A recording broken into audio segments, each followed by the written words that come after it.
Hey everybody, I'm Brandon Malinowski, and today I want to talk to you guys about caffeine in the military, and more specifically, caffeine abuse in the military. So, throughout this class, I've seen that a lot of us are currently in the military, and some of us may have been in the military prior, so I'm sure all of us are no stranger to seeing caffeine abuse in the military, or we may be the ones abusing caffeine ourselves. I know I have before, I'm guilty of that in certain situations. So, a study conducted by H.R. Lieberman in 1987, titled The Effects of Caffeine on Human Performance and Mood. He identified through service members that the average daily consumption of caffeine amongst military was 340 milligrams per day, which is about 3.5 cups of coffee, and also identified that about 90% of the military consumes caffeine on a daily basis. So the large majority of the military consumes caffeine. We're going to talk about why that is, why caffeine is so popular in the military, and then also the health implications of caffeine abuse when it starts to become abuse. All right, so a main reason why caffeine is so popular in the military is because of our exposure to sleep deprivation. It's like on deployments, on field exercises, we're working long hours, not getting a lot of sleep. I've been on very minimal sleep for weeks in field exercises and deployments. So that forces us to turn to caffeine to stay alert, stay awake, because we're expected to, still stay alert and perform our duties even if we are sleep deprived. That's just what we're expected to do. And to understand how caffeine affects us, caffeine affects the central nervous system, providing immediate stimulation, and then also reducing drowsiness and fatigue as well. All right, so this just shows how caffeine abuse can become a vicious cycle, focusing on this deployment cycle.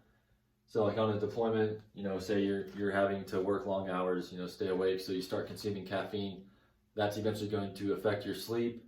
So to counteract that, you may start taking sleeping pills or sleep aids, and then that may start to affect your job performance, because you're stuck on sleep aids and sleeping pills, constantly having uppers and downers.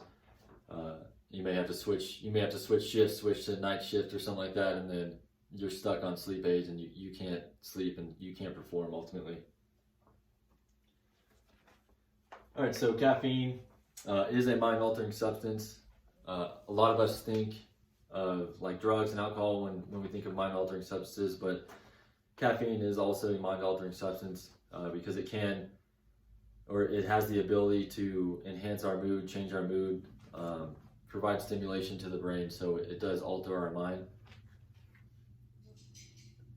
And then this draws service members to caffeine because sometimes we're unable to access other mind-altering substances such as alcohol on a deployment in a combat zone. You can't have alcohol, so caffeine is very prevalent in combat zones for that reason, because they know a lot of people want to have something to make them feel happier, in a better mood. And also a survey conducted by USA Today reported that 48% of service members felt unsatisfied or unfulfilled in their work. So that just shows that some service members may want to turn to caffeine, to alter their mind, make them feel happier when they're at work and they're doing something they might not be satisfied with, And then on the better side of this mind-altering substance is a study linked drinking 2 to 3 cups of coffee per day, which is about 200 to 300 milligrams of caffeine, to a 45% lower risk of suicide. And that study was conducted by Lucas and colleagues in 2014 and titled Coffee, Caffeine, and Risk of Completed Suicide. All right, so knowing all these things that lead service members to use caffeine, it's no surprise that it starts to become abused as well. So some short-term effects of caffeine abuse are restlessness, insomnia, stomach pains, headaches, and dehydration. And then some longer-term effects are tremors, irregular heart rate and palpitations, rapid heart rate, increased thirst and weakness and fatigue. And then some more serious effects of an overdose are vomiting, nausea, confusion, seizures, and very fast or irregular heart rate. So this graphic just shows how caffeine affects all the different parts of our body. And one thing to understand with this is that all of these things are amplified when it becomes caffeine abuse. So caffeine abuse will eventually lead to caffeine addiction and dependency. You'll get to the point where you can't get through the day without having your dose of caffeine, you know. So, and military members can quickly become dependent because of, you know, how quickly you start to consume more caffeine in a small period of time. And then with addiction come withdrawals. So you'll start to get withdrawal-like symptoms if you start to lower your intake or stop it altogether. You'll get those withdrawal symptoms, and they're not fun. You know, it's increased fatigue, difficulty concentrating, depressed mood, and irritability. You'll start to feel those things.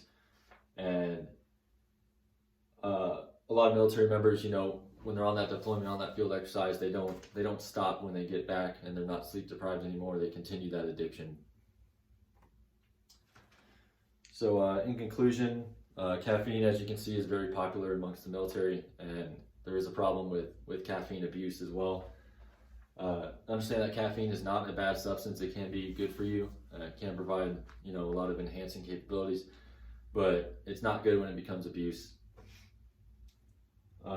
I just implore all of you to search for healthier alternatives, you know, something with lower caffeine content than that energy drink or a snack or something like that to get that energy. So thank you for taking the time to listen to this speech. Appreciate it.